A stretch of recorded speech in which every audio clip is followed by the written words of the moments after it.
Hi everyone. Today I am going to do a video to talk about the differences between these three quite popular modeling clays. So the DAS, I'm using the white variety. You can also get this in terracotta. All of these are air dry clays. This is by Prima.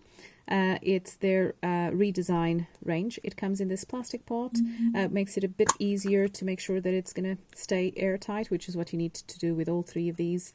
Try to keep air as much as possible out of it, so you might want to put this inside a plastic bag with a Ziploc, and maybe then inside a tin or another box, and it's just with this one it's just going to be that bit more protected. And then the hearty clay, paper clay. So I'll talk about the differences between the three of them. They're all air dry, means you don't need to bake or do anything like that. You just mold it to the shape you want. I will link to another video where I go through the different types of molds and other things that you can use, other tools that you can use to form the shapes you want, and how each of them works. But in this video I'm just talking about the different types of clay. So with the Hearty brand, you can get it on a variety of colors, so it means you don't need to be worried about coloring it. If you're looking for a solid color, you get it in all the primary colors, a few others, you get black and white. Whereas with the Prima and the DAS, you only get these varieties. So Prima is just this one, so it's kind of an off-white color. And with DAS, yeah, it's definitely even more off-white than the Prima one. And you can also get the terracotta option.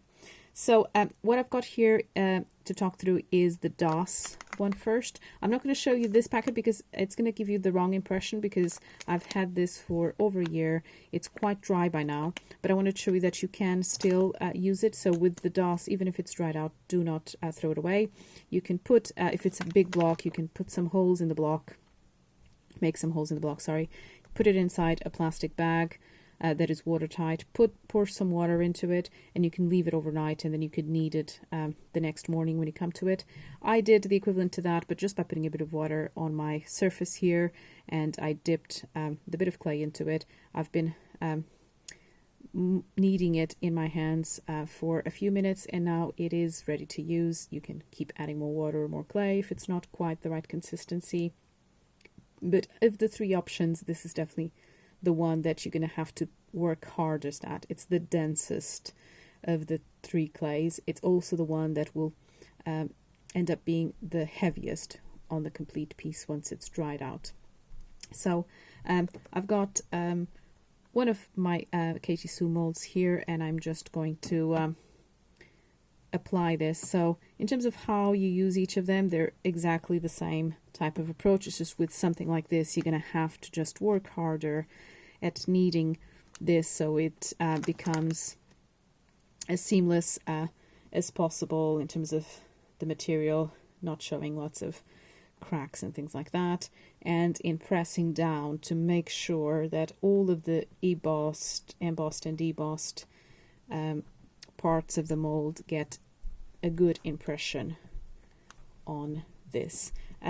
I think I have a tiny bit of excess in this, so I don't need to use as much. What you could do with these things is just use a rolling pin and drag it across the top of it, just to make sure that it's kind of applied consistently throughout. It doesn't really matter if it's not, and you've got some areas that are a bit raised. This is going to be the back of your design. The only time it might matter a bit is if you're really concerned about this being as flat as possible, if you're going to, glue it down and you want it to be quite even. But probably for most mixed media projects, it's not really going to matter.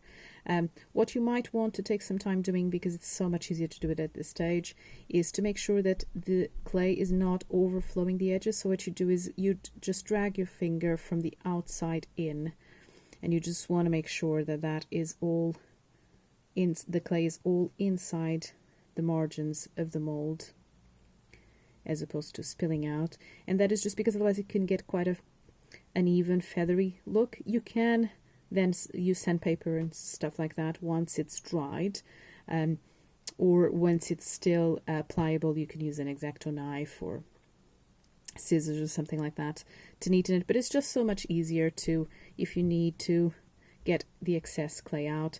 The DAS option would be the hardest one if I wanted to remove some of this from the mold at this stage, because then I'd have to keep working to make sure that the rest stays as neat as possible. I'll show you with the other two options that it's easier to either add more clay and make it blend seamlessly, or to remove clay.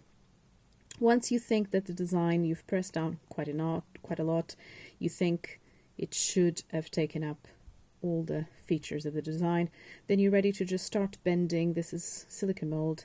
You just bend it on all sides and it will basically pop out by itself. That's what you want to try to do without having to lift it with your fingers, because as you do this, because this is quite pliable at this stage, you might distort the shape. On something like this, it's in a regular shape anyway, so it wouldn't matter too much, but if it was like a very neat circle, for example, you might distort that. And this is what it looks like at this stage. Just going to put that to one side so I can show you the consistency of the other two. So with the hearty paper clay, just show you the inside of the package. You could just kind of squeeze it out. It's really hard to describe the consistency of this. This is by far the lightest, both in terms of when you're kneading it. It is just so easy without applying hardly any pressure at all, and you could see that it just blends. This is quite moist, so you can see that my hands are beginning to pick up a bit of it. It's absolutely fine, and you're just going to, as you knead this through in your hands and your fingers, you're just applying a little bit of heat, and because it's already in contact with air as you're doing this, then it becomes that tiny bit drier, and it just will make it easier for it to take the impression and to come off the mold. A good tip at this stage is that you could use some corn flour. Just use a brush, dip that in, and then lightly brush your mold, and you can then tap off the excess corn flour out of the mold. That will make it so much easier to release the clay. I definitely know at this stage that I've got too much. It doesn't matter. I'm just going to show you if I apply that to that design, same design there, and then can you see this is definitely way too much, but then what you do is you just slide it with your finger and it will break down very, very easily, and then you could just work the rest in the mold, and it's hardly any effort at all. So compared to the DAS, this is definitely a lot easier to apply to the mold. You have to apply hardly any pressure, and you can feel how that is taking on the design underneath the bottom of the mold.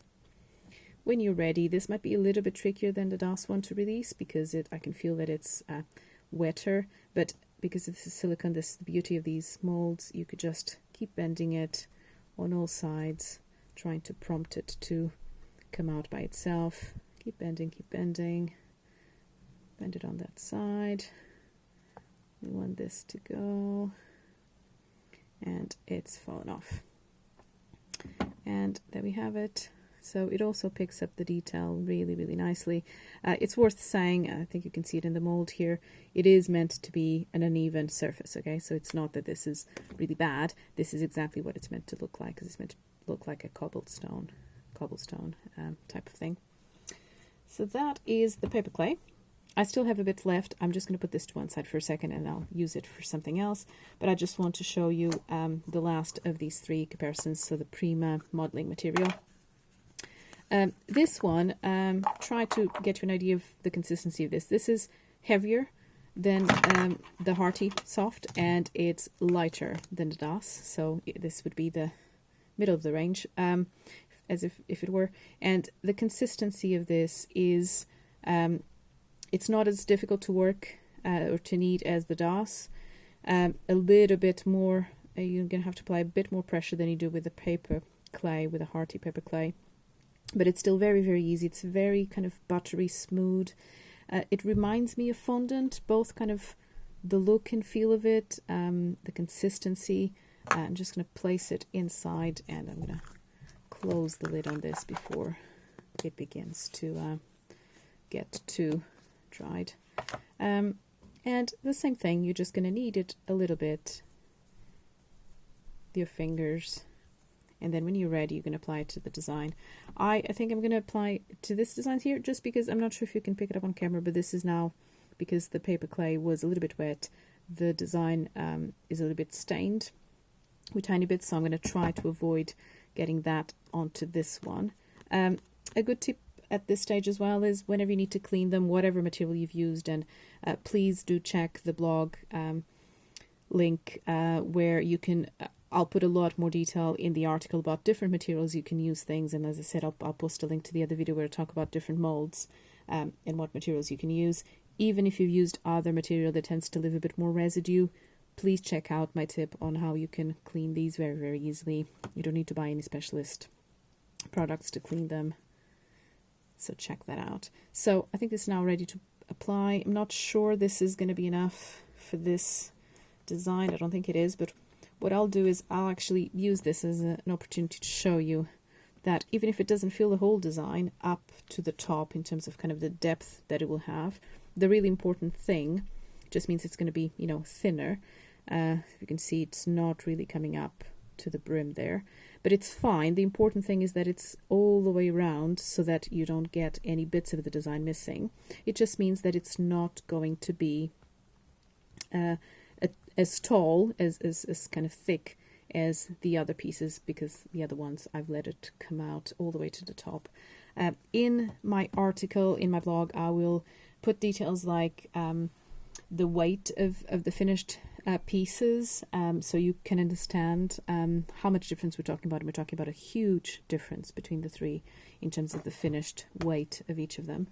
And I'll also talk a little bit about shrinkage. All of them have a relatively similar amount of shrinkage that you're going to have. That just means that the finished piece, once it's completely dried, will be a little bit smaller than the original mold, but you can hardly notice it. It's just something to bear in mind if you're wanting to be very, very precise with your design.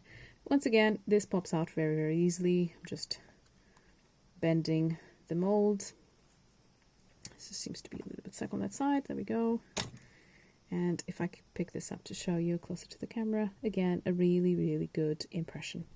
So before I finish this video, I just want to show you three pieces that are, two of them are still drying out, and then this one, which I did with the black paper clay, this one is now ready to be used. It's quite imperfect at the back. I don't really mind because I'm not going to see that. This, you could see it's quite a good impression. And then you have these two. So this is the DOS option. And I just wanted to do this so you can hear the difference. Can you hear? So this is like a paper paste. It's not going to bend anymore at this stage. This is the shape that it's got. You can bend it ever so slightly, for example, when you're trying to glue it, if you're trying to glue it over something. But if you bend it too much, it's just going to crack, okay? This one feels a lot more solid, a lot more kind of stone-like consistency. And the impression using the DOS one is just unbelievable. All of those tiny little details and the impression is just so, so good. And this is using the Prima option. In terms of, for example, here you can see it didn't pick up the detail very well. That is my user error, and there's a few bits missing there. That's because it was still too wet when I was trying to get it off the mold. But you can see that the impression, otherwise, it's still really, really good in what is quite a detailed mold.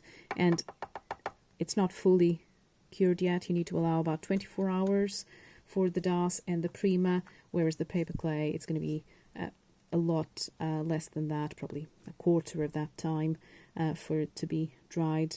And obviously all of this will depend on how big and thick your mold is that you're applying it to.